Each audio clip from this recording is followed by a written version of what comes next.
Okay, let us quickly solve this Olympiad math problem. Okay, this is a very simple question. So what do we do?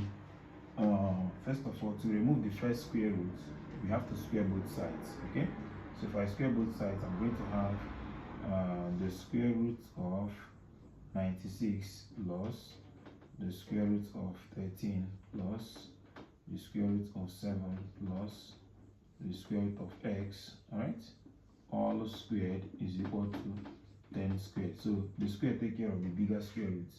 So I'm left with 96 plus the square root of 13 plus the square root of 7 plus the square root of x is equal to 100. Okay, so if I collect like terms, I'm going to have that the square root of 13 plus the square root of 7 plus the square root of x is equal to 100 minus 96.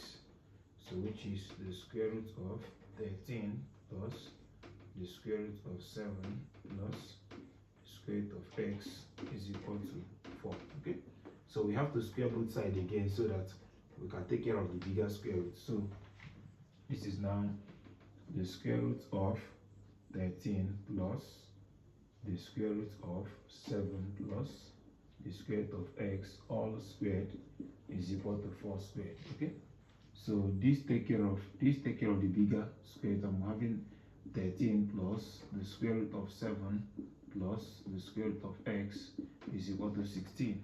So collect items again to have the square root of 7 plus the square root of x is equal to 16 minus 13.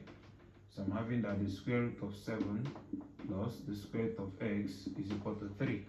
So we have to square both sides again to remove the bigger square root. So we have the square root of 7 plus the square root of x all squared is equal to 3 squared. So this take care of the bigger square root. So I'm left with 7 plus the square root of x is equal to 9. So if I collect items, I'm having that the square root of x is equal to what? 9 minus 7. So the square root of x is equal to 2.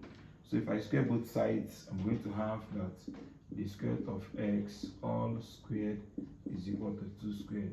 So if 2 take care of the square root, so I'm having that x is equal to what? 4. So thank you very much for watching. Please like this video and comment. Bye bye.